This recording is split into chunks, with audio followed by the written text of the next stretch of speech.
चलो अभी देखेंगे अपन फ्यूरेन के बारे में। यह एक हेट्रोसाइक्लिक कंपाउंड है। फ्यूरेन क्या होता है, इसके प्रॉपर्टीज क्या होते हैं और इसको कैसे सिंथेसिस किया जाता है, इसके बारे में देखेंगे। ठीक है, चलो लेट्स सी। इसमें आप लोग फ्यूरेन देख रहे हो। फ्यूरेन का जो मॉलिक्यूलर फार्मूला होता है वो क्या होता है, C4H4 ऑक्सीजन एक होता है। ठीक है, 4 कार्बन 4 हाइड्रोजन और एक ऑक्सीजन इसमें शामिल होता है। इसमें आप लोग देखेंगे इसका मॉलिक्यूलर स्ट्रक्चर क्या होता है। इसके आपने पिछला वीडियो नहीं देखा है तो मैंने स्ट्रक्चर के बारे में डिटेल बताया था कि स्ट्रक्चर कैसा होता है इसका। इसमें आप लोग देखेंगे तो इसमें 5 मेंबर रिंग होता है। इसको आप लोग मार्किंग भी कर सकते हैं, जैसे कि 1 2 3 4 एंड 5, ऐसे 5 मेंबर रिंग होता है। इसमें आप लोग देख रहे हो ये सारी चीजें क्या है, कार्बन होते हैं, लेकिन एक क्या होता है हेटेरो एटम होता है जो कि ऑक्सीजन के रूप में होता है। तो इसको अपन क्या बोलते हैं, फ्यूरेन बोलते हैं। ठीक है, फ्यूरेन में ऑक्सीजन होता है। अब एक पाया कहाँ जाता है, पाया जाता है ये पाइन वुड बोलता है। ठीक है, कहाँ पाया जाता है, पाइन वुड। अपन इसको हिंदी में बोले तो चीड़ का पेड़ बोलते हैं। ठीक है, चीड़ के पेड़ से क्या पाया जाता है। अब इसको देखेंगे इसका रेजोनेंस स्ट्रक्चर क्या होता है, ये मोस्ट इंपॉर्टेंट होता है। ये कितने फॉर्म में ये अपने आप को स्टेबल कर सकते हैं, कितने फॉर्म में अपने आप को बदल सकते हैं, इसको देखते हैं। तो रेजोनेंस स्ट्रक्चर 5 रेजोनेंस स्ट्रक्चर, इसके कितने रेजोनेंस स्ट्रक्चर होते हैं, 5 रेजोनेंस स्ट्रक्चर होते हैं। रेजोनेंस एनर्जी कितने होते हैं, 23 किलो कैलोरी पर मोल होता है। 23 किलो कैलोरी पर मोल होता है। अतः ये क्या होता है, बेंजीन से कम रेजोनेंस स्ट्रक्चर शो करते हैं। ठीक है, बेंजीन का क्या होता है, बेंजीन का इससे ज्यादा होता है। ठीक है, अब इसको देखेंगे electro density are more in 2 and 5 position. ठीक है, इसका 2 और 5 पोजीशन, ये जो 2 पोजीशन है आप लोग का, ये कौन कौन सा पोजीशन, 2 पोजीशन और 5 पोजीशन। इसमें क्या होता है, इलेक्ट्रॉन डेंसिटी मोर होता है और इलेक्ट्रॉन डेंसिटी मोर होने के कारण वहां पर जो रिएक्शन होने वाले होते हैं वो मोस्टली किस पोजीशन पर होंगे, 2 और 5 पोजीशन पर होते हैं। ठीक है, तो ये बात समझ में आ गई, electron density are more in 2 और 5 पोजीशन। ठीक है, अब इसके देखते हैं रेजोनेंस स्ट्रक्चर किस तरीके से होते हैं। रेजोनेंस स्ट्रक्चर देखोगे तो ये आपका पहला पोजीशन है, ये आप दूसरा पोजीशन देखोगे, दूसरा स्ट्रक्चर यहाँ पर इस तरीके से अपन दिखाते हैं। और तीसरा पोजीशन आप देखोगे तो इसका जो रेजोनेंस स्ट्रक्चर होता है इस तरीके से। पहला देखो दूसरे पोजीशन पे दिख रहा है, दूसरा आप लोग देखो 5 पोजीशन पे दिख रहा है। पहला अटैक जो होता है वो दूसरे पोजीशन पर, दूसरा अटैक जो होगा वो 5 पोजीशन पर। अब देखो तीसरा जो अटैक होता है 4 पोजीशन पर है। ठीक है, इसी तरह से ये लास्ट पोजीशन जो होता है 3 पोजीशन पर। तो ये क्या होता है, इसका स्ट्रक्चर अपने आप को किस तरीके से कोई सामने वाला कोई अटैक कर रहा है, यदि इस स्ट्रक्चर पर अटैक कर रहा है तो अपना पहला पोजीशन कौन सा रेडी रखता है, वो पहला पोजीशन होता है 2 and then 5 and then 4 and then 3। इस तरीके से इसका रेजोनेंस स्ट्रक्चर पाया जाता है और रेजोनेंस स्ट्रक्चर के अनुसार ही अपन यहाँ पर क्या होता है इसका रिएक्टिविटी अपन को पता चलती है। ठीक है, अब देखते हैं कुछ इसके प्रॉपर्टीज वगैरह। It is aromatic compound have 6 pi of electron. इसमें कितने पाई ऑफ इलेक्ट्रॉन होते हैं, 6 पाई ऑफ इलेक्ट्रॉन। आप लोग देख सकते हो 2 2 4 और यहाँ पर 2 इलेक्ट्रॉन भी भाग लेते हैं तो इसमें कितना हो जाता है, 5 इलेक्ट्रॉन, सॉरी 6 पाई इलेक्ट्रॉन हो जाते हैं। ठीक है, तो 6 पाई इलेक्ट्रॉन यहाँ पर पाया जाता है और 6 पाई इलेक्ट्रॉन होने के कारण एरोमेटिक कंपाउंड्स कहलाता है। ये एरोमेटिक कंपाउंड होता है और एरोमेटिक कंपाउंड होता है और इसमें इस पे sp2 हाइब्रिडाइजेशन पाया जाता है। ये प्लेनर होता है और साइक्लिक भी होता है, साइक्लिक कंपाउंड होता है। ये हकल रूल को फॉलो भी करता है। 4n + 2 पाई इलेक्ट्रॉन यदि इसमें ऐड करें तो आप लोग देख सकते हैं यहाँ पर क्या हो जाएगा, 4 कितने हैं 1 + 2 = 6 पाई इलेक्ट्रॉन अपन को मिलते हैं। और 6 पाई इलेक्ट्रॉन आप लोग जानते हैं कि एरोमेटिसिटी होने के लिए क्या होता है, 6 pi electron, 10 pi electron, 14 pi electron, ऐसे कुछ पाई इलेक्ट्रॉन्स की जरूरत पड़ती है। यदि ये पाई इलेक्ट्रॉन यदि पाए जाते हैं तो वह कंपाउंड क्या कहलाते हैं, एरोमेटिक कंपाउंड्स कहलाते हैं। और एरोमेटिक कंपाउंड होने के लिए आपका 6 पाई इलेक्ट्रॉन, 10 पाई इलेक्ट्रॉन या 14 पाई इलेक्ट्रॉन होनी चाहिए। ठीक है, तो इसमें क्या पाया जा रहा है, 6 पाई इलेक्ट्रॉन, देन ये क्या है, एरोमेटिक कंपाउंड्स है। ठीक है, तो ये फ्यूरेन क्या हो गया, पता चल गया कि एरोमेटिक कंपाउंड है, अतः हेटेरोसाइक्लिक कंपाउंड, रिंग स्टेबिलिटी भी पाई जा रही है, अतः क्या है, हेटेरोसाइक्लिक कंपाउंड है। ठीक है, अब अपन देखेंगे इसको बनाते कैसे हैं। इसको बनाने के सबसे पहला मेथड मैंने यहाँ पर बताया, मेथड ऑफ सिंथेसिस। सिंथेसिस कैसे किया जाता है, पहला मेथड जो होता है बाय डिहाइड्रेशन ऑफ सक्सेनिक डाइएल्डिहाइड। ठीक है। डाईएल्डिहाइड सक्सेनिक डाईएल्डिहाइड का क्या करेंगे, डिहाइड्रेशन करेंगे। क्या करेंगे, डिहाइड्रेशन। डिहाइड्रेशन मतलब H2O निकालना, पानी निकालना हो जाता है, ठीक है, डिहाइड्रेट होना। इसमें क्या हो रहा है, देखो यहाँ पर दो एल्डिहाइड आप लोगों को दिख रहा है, दो एल्डिहाइड यहाँ पर क्या हो जाता है, दो एल्डिहाइड में ये आपको दो एल्डिहाइड यहाँ पर दिख रहा है। एल्डिहाइड किस रूप में, कीटो फॉर्म में। अब कीटो फॉर्म को अपन किसमें चेंज करेंगे, इनोल फॉर्म में। किसमें चेंज करेंगे, इनोल फॉर्म। इनोल फॉर्म में चेंज करने के लिए आप लोग जानते हो क्या होता है, यहाँ बॉन्ड यहाँ पर आती है, जिससे एक हाइड्रोजन कहां पर चली जाती है, ऊपर चली जाती है। चलो मैं इसको क्लियर करके बताता हूं किस तरीके से होता है।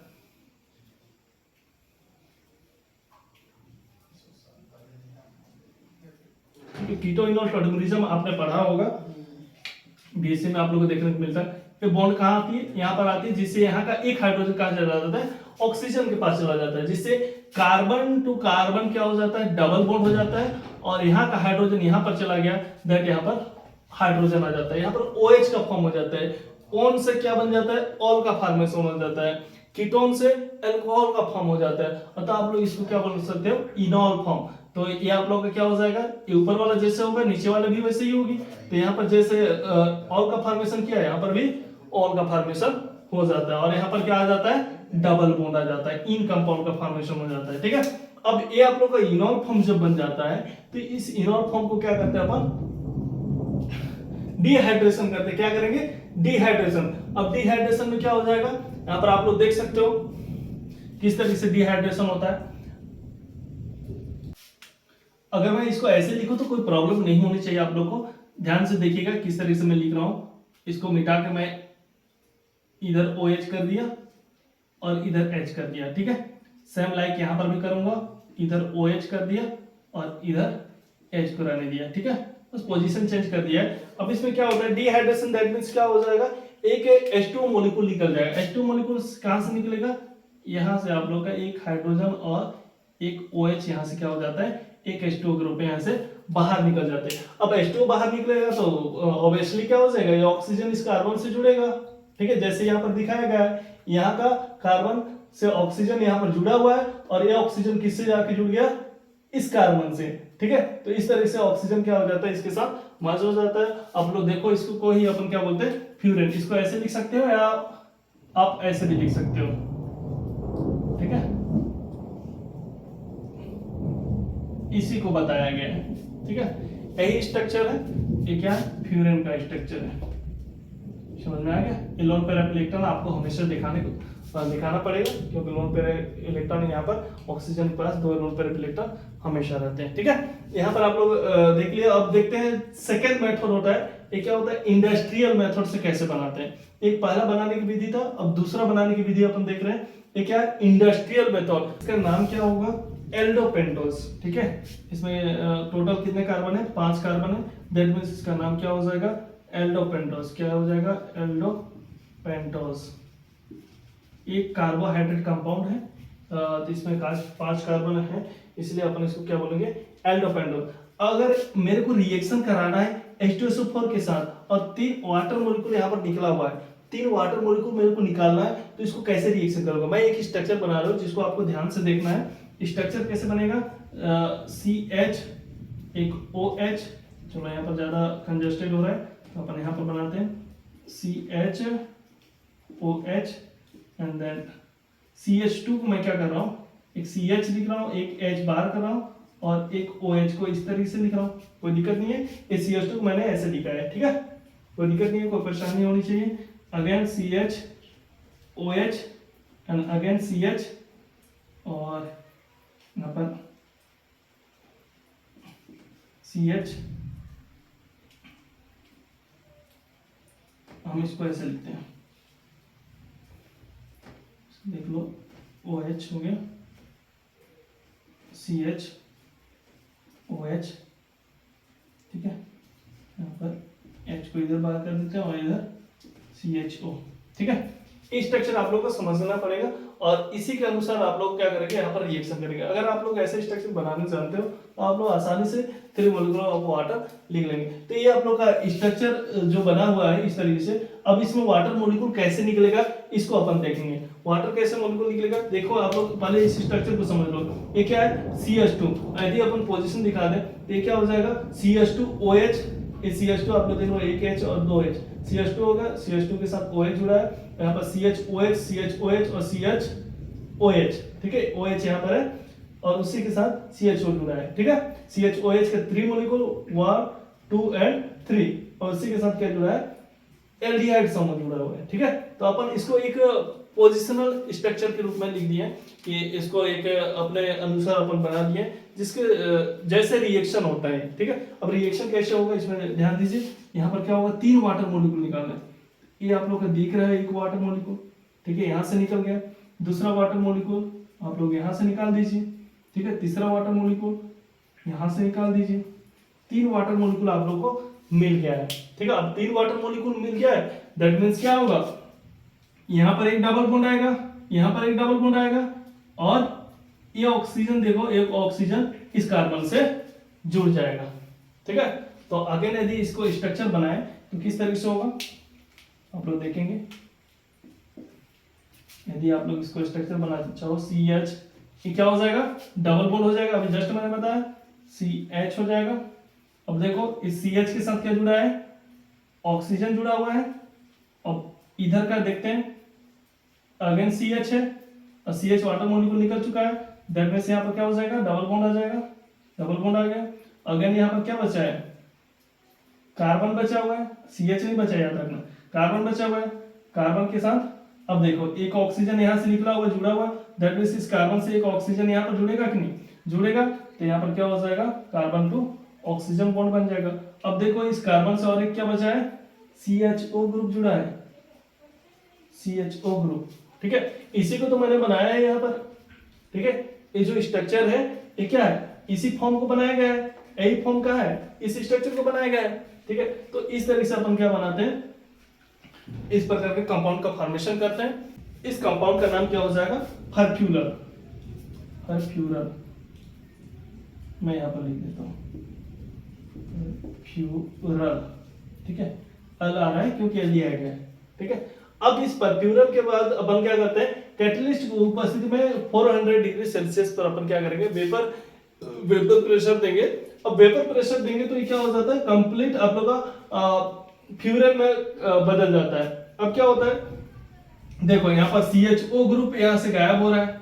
अब CHO ग्रुप में अभी अपन कैटलिस्ट में की उपस्थिति में 400 डिग्री सेल्सियस पर अपन क्या दे रहे हैं, भाप दे रहे हैं। तो यहाँ पर क्या हो जाएगा, देखो ध्यान दो, CHO को ही मैं समझा रहा हूँ, ठीक है, ओनली CHO की बात कर रहा हूँ। यदि CHO का अपन स्ट्रक्चर बनाते हैं तो क्या होता है, C++O और H होता है, ठीक है। यदि मैं यहाँ पर क्या कर रहा हूँ, कैटलिस्ट की उपस्थिति में 400 डिग्री सेल्सियस पर क्या कर रहा हूँ, इसको ऑक्सीडेशन करा रहा हूँ। क्या करा रहा हूँ, ऑक्सीडेशन ही हो रहा है, ठीक है। ऑक्सीडेशन हो रहा है तो दैट मींस क्या हो जाएगा जी, एक ऑक्सीजन यहाँ पर आएगा और ऑक्सीजन को लेकर क्या हो जाएगा जी, CO2 यहाँ से बाहर निकल जाएगा, ठीक है, ऐसे बाहर निकल जाएगा। और हाइड्रोजन कहां पर ऐड हो जाएगा, पहले देखो CH नहीं था, अब क्या हो जाएगा, यहाँ पर CH हो जाएगा, दैट मींस यहाँ पर इसका बॉन्ड भी कंप्लीट हो चुका है, ठीक है।